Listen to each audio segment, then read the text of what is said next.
rebelde, desordenada. Mas lentamente foi preparada para ter ordem, disciplina, autodisciplina e razão. Tudo isso no interesse da coroa, que se tornou o centro do Estado ou até o próprio Estado. A era do absolutismo, hoje, em A Tradição Ocidental.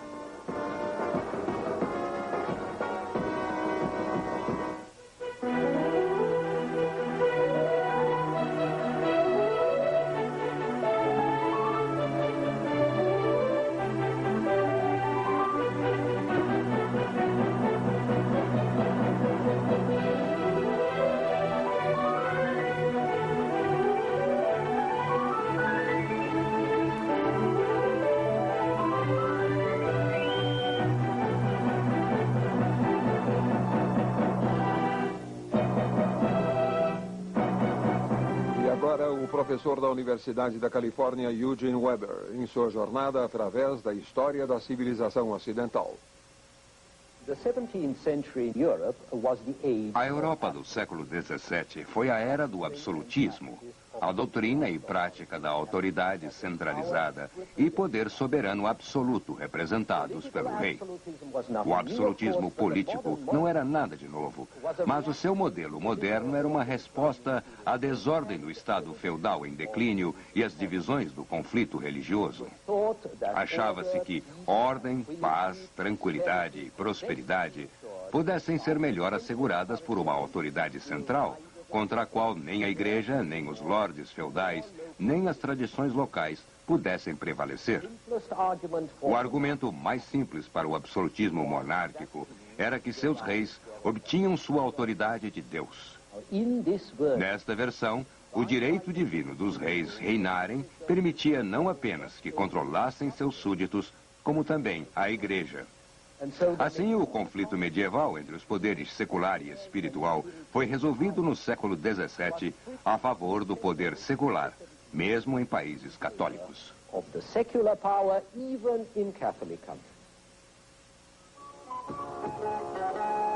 Mas havia mais argumentos pragmáticos a favor do absolutismo, baseados no que hoje chamamos de lei e ordem. Se você quisesse lei e ordem, tinha que obedecer a uma vontade única, como a de Luís XIV. Se não obedecesse, estava condenado ao caos. Guerra civil, guerras estrangeiras, guerras religiosas, guerras sociais. O tema da paz civil dominava o pensamento político do século XVII e a maioria das pessoas esperava que o monarca mantivesse a paz. Dá para ver por que isso era tão importante pelo exemplo da França. A França tinha um rei forte e eficiente em Henrique IV, mas ele foi assassinado em 1610. Isso deixou o país nas mãos de uma viúva, Maria de Médicis, que agiu como regente pelo herdeiro de 9 anos, Luís XIII. Maria era gorda e tola, apesar de ter conseguido que Rubens a pintasse como corpulenta e grandiosa. O resultado de sua regência foi um período em que seu país ficou em maus lençóis e o poder da coroa foi ameaçado.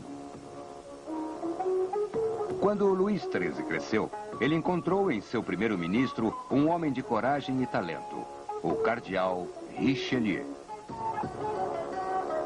Com Richelieu no comando, os nobres foram gradualmente submetidos e a ordem real foi restaurada, assim como os protestantes franceses, os huguenotes também o foram. O prestígio da coroa tornou-se maior que nunca.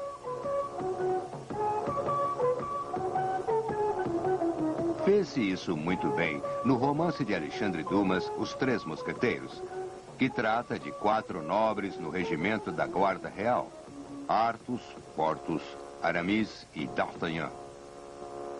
Todos eles eram capazes de tirar suas espadas e começar a lutar a mais leve provocação, ou até sem provocação.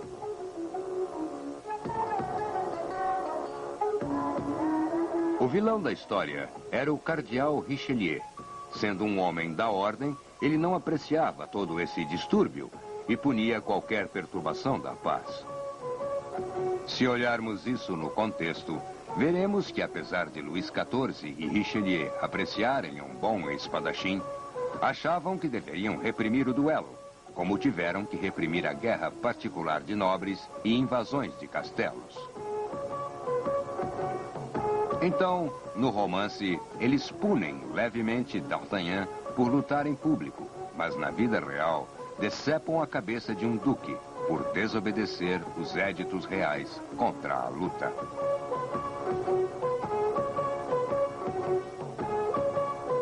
Por outro lado, eles estimulavam a caça como uma vazão ao excesso de energia.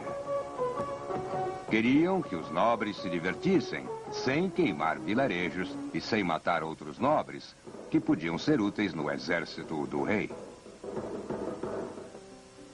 Eventualmente, as políticas reais e forças socioeconômicas transformariam o nobre de dinossauro em pavão. Mas não de uma só vez. Nos anos 1640, depois da morte de Luís XIII e Richelieu, houve outro jovem herdeiro, Luís XIV, que não tinha 5 anos ainda. Houve outra regente, sua mãe, Ana d'Áustria. E outro ministro cardeal, Cardeal Mazarin. Houve também outra série de guerras civis chamadas de frondes, em que os nobres e a grande corte judiciária, o Parlamento de Paris, tentaram novamente assegurar seus direitos contra o poder transgressor da coroa.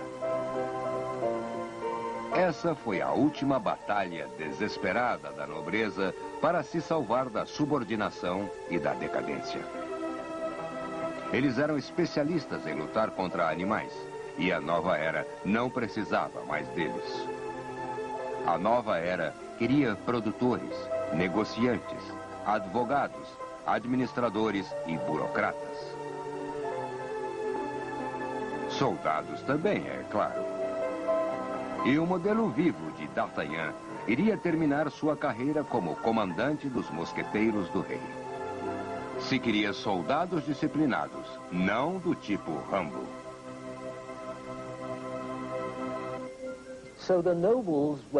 Os nobres estavam predestinados a serem rivais da coroa, apesar de terem lutado desesperadamente contra isso. Luís XIV nunca esqueceria as frondes. Os tumultos em Paris ficaram tão sérios que, numa ocasião, o rei de 10 anos e sua mãe tiveram que ser retirados às escondidas da cidade e passaram a noite em feixes de palha, porque não havia outro lugar para dormir. Luís XIV nunca mais confiou em Paris de novo e nem nos nobres. Procurou muitos de seus ministros na classe média. Ele evitava Paris, onde se arriscava a ser pego numa cilada e ser intimidado. Mantinha os nobres em seus lugares, que eram uma espécie de coleira de ouro. Esplêndida, ociosa e inútil. Luís não queria destruir os nobres. Ele apenas queria domesticá-los e cortar suas garras. Uma vez que isso tivesse sido feito, a nobreza seria preservada. Uma aristocracia domada incapaz de ferir o rei, mas oferecendo um efeito de fachada impressionante para o Estado absolutista. Uma corte impressionante para o rei absoluto e uma aparência edificante para o novo programa de estabilidade através da hierarquia, no qual o rei baseava sua ordem e seu poder.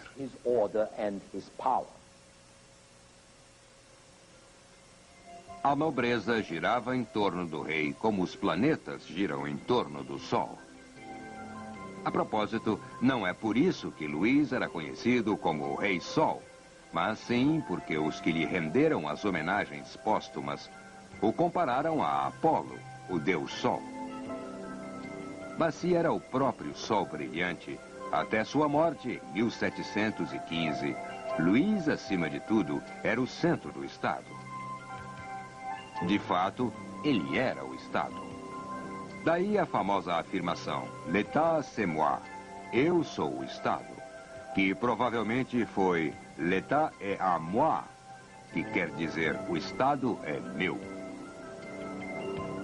E porque tinha custado muito trabalho e muita luta para chegar a este ponto, o rei e todo o aparato da propaganda real insistia em hierarquia, ordem, disciplina social e códigos de conduta, que pode se ver refletido na arte, arquitetura e literatura do período, bem como em seus modos e políticas. O ponto alto disso pode ser achado em Versalhes. Por um lado, riqueza e luxo, uma fachada grandiosa e um interior não menos grandioso. Por outro lado, muita disciplina no uso e obtenção desta riqueza. Os grandes corredores de Versalhes em nada se assemelhavam com os salões caseiros e humildes da Rainha Vitória. São mais no estilo que hoje descreveríamos como prussiano. Há algo de rígido em sua grandiosidade. E pode ver-se isso também nos jardins deste castelo britânico, na Ile de Icon. Os construtores prepararam a vista, prepararam os jardins e até uma floresta para cercar um canal, tudo inspirado em Versalhes, como centenas de lugares de Portugal até a Polônia foram inspirados. Mas a floresta não tem arbustos. As árvores altas estão em fileiras, plantadas como um milharal.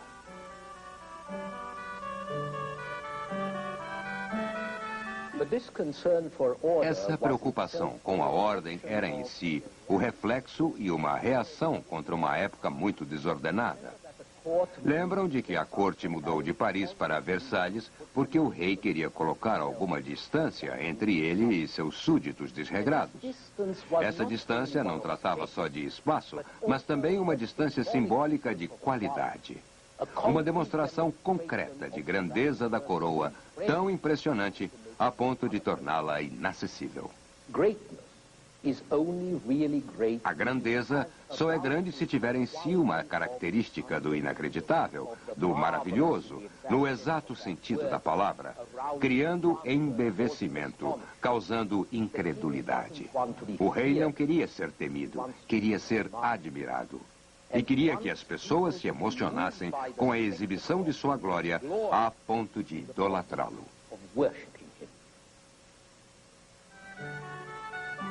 A monarquia e sua nova ordem tinham que se estabelecer em um mito, mas o mito em si tinha que se basear numa espécie de fato, na impressão concreta de que faria as pessoas aceitá-lo. E era aí que entravam Versalhes e a arte da época, como veículos de novos valores e novas ilusões, nas quais a nova ordem poderia se basear.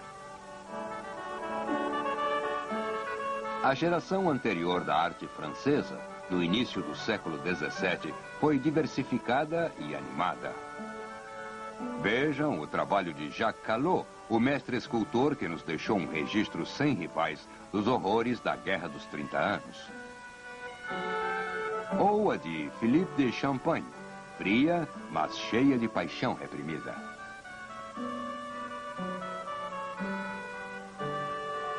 Ou os quadros fortes e realistas de camponeses dos irmãos Lenain.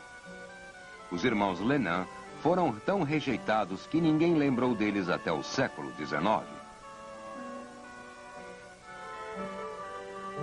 Ou considerem a obra de Georges de Latour, austero, mas rico e dramático. Latour só foi redescoberto em 1915. O que o rei queria era um estilo rigoroso, razoável e frio, e o ideal seria achado nas pinturas de Nicolas Poussin, muito admiradas por sua pureza. Se não, vejam a pintura de Rigaud, do próprio Luís. Era grandiosa, sim, mas eu a considero dura e rígida. Pode-se ver o mesmo projeto grandioso na arquitetura. Vejam a fachada leste do Louvre, ou as igrejas construídas pelo arquiteto favorito de Luís, Nicolas Mansart.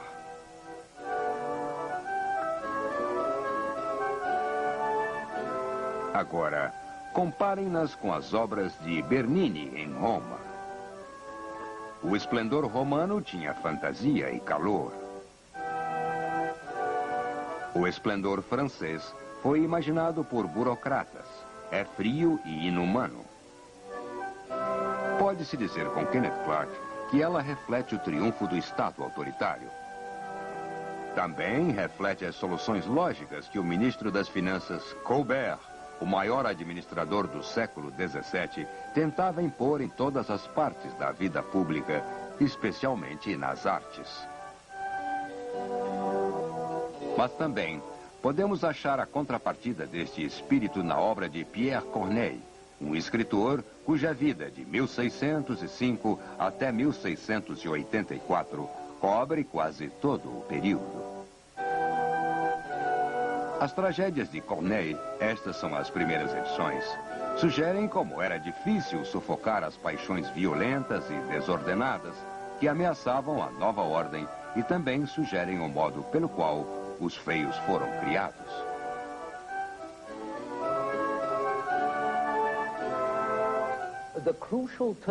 O termo crucial em tudo isso era a palavra paixões. Paixões que podiam ameaçar instituições como a família ou o Estado, prejudicar ou impedir grandes interesses, que podiam estragar planos políticos importantes e que tinham que ser cada vez mais subordinados a um dever superior. Se você pensar que no mundo dos Três Mosqueteiros, a simples espada de um jovem poderia começar um tumulto por causa de uma discussão tola, ou poderia terminar conspirações de um inimigo estrangeiro apenas por causa de um par de belos olhos, podem ver como era importante disciplinar ou degradar certos tipos de orgulho ou galanteria que eram meramente satisfações do ego às custas da sociedade. E esse problema, que foi o problema de Richelieu e Mazarino, foi também levemente disfarçado o problema essencial das tragédias de Corneille.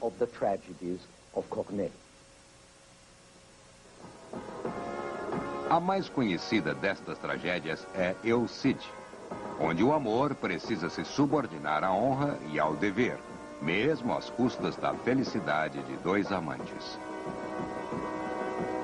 Dom Rodrigo é um herói das guerras espanholas contra os mouros. E foram os mouros que o apelidaram de Cid, El Said, o líder. Rodrigo ama Ximene e eles estão para se casar quando são envolvidos numa discussão idiota entre seus pais. Rodrigo é forçado a matar o pai de Ximene em um duelo e depois disso, a honra da família força Ximene a exigir a morte do homem que a ama, e ela o faz. No fim, no entanto, Rodrigo não é condenado à morte por razões muito pragmáticas. O rei quer que ele lute contra os mouros. El Cid é basicamente uma história de aventura, um faroeste glorificado, mas sobre este faroeste, Corneille construiu um épico de honra e amor. Rodrigo fica dividido entre seu pai e Ximene, seu amor. Ximene está dividida entre um amor maravilhoso e legítimo por Rodrigo e a paixão superior de honra e vingança contra Rodrigo, um homem que matou seu pai. Apesar de Rodrigo e Ximene se amarem, a honra e o dever são mais fortes que a paixão, ou ainda, a paixão pela honra é mais forte que a paixão que chamamos de amor. Se você não conseguiu se solidarizar com o dilema, isso só serve para mostrar como o século XX é diferente do XVII. Mas lembre-se de que as peças de Corneille se dirigiam a uma aristocracia que não podia ser influenciada por sermões, por moralização ou sentimentalismo. Então, ele os tocava mostrando a grandeza da autodisciplina e da abnegação de não se fazer o que quer, mas o que se deveria fazer. E Corneille não dizia, como diria um cristão, que cumprir seu dever o torna bom. Ele dizia que cumprir seu dever o torna grande.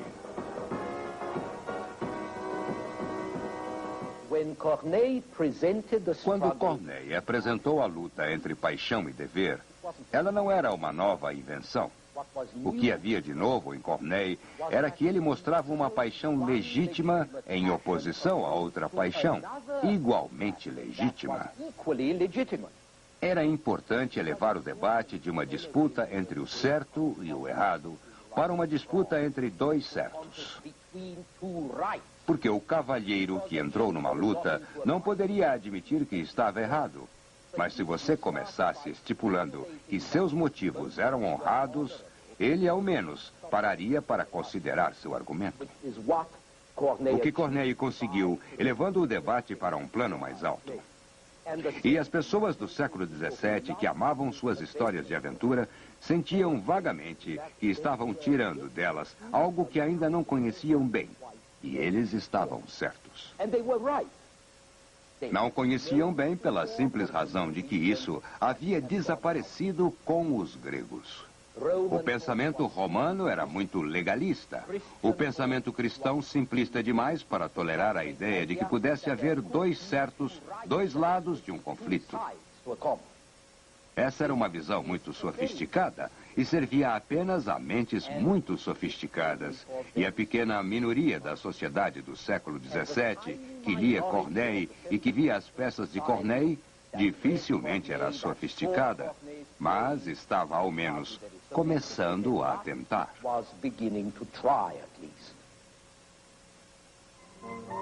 Onde a tragédia grega lamenta a impotência do homem frente ao destino, as tragédias de Corneille exaltam a liberdade de decidir. Homens e mulheres podem exercer sua vontade e ficar acima de seus destinos. A vontade humana foi exaltada pelo Renascimento, mas era geralmente a vontade pelo poder, pela autoconfiança. Corneille respeita a vontade somente quando ela atua por uma causa boa, quando é generosa e de coração magnânimo. Desde que o dever, a generosidade, a grandeza de coração são muito difíceis, a própria dificuldade torna-se sinal do dever, a essência do dever. Portanto, quando as personagens de Corneille veem algo difícil, decidem imediatamente que é seu dever fazê-lo. Talvez tenha sido necessário, nessa época violenta e apaixonada, propor um ideal de autodisciplina gratuita. Talvez só a paixão pudesse triunfar sobre a paixão. As paixões baixas ou egoístas vencidas, trazendo uma outra, a paixão do orgulho. Mas estas personagens não eram apenas orgulhosas. Eram cada vez mais racionais. E isso é muito mais importante. A tragédia do século XVII é a tragédia racionalista por excelência. A razão complementa o orgulho como um instrumento de domínio sobre as paixões. Corneille apresenta o amor como mais uma paixão sujeita à razão.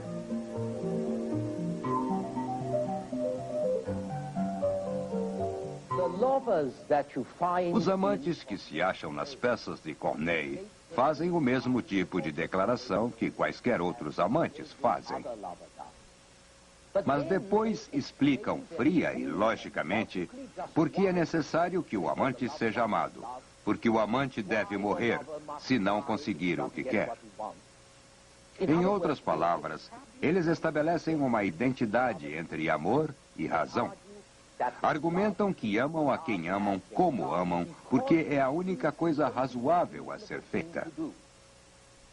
E se for assim, o amor não é mais uma paixão. Está sujeito a todas as regras e racionalizações de nossas mentes. Pode se tornar um elemento de ordem e não mais um fator de desordem. Para fechar o círculo, então, podemos ver que o paralelo da tragédia de Corneille com sua abordagem razoável da grandeza ou do amor se apresenta na arquitetura clássica de Versailles.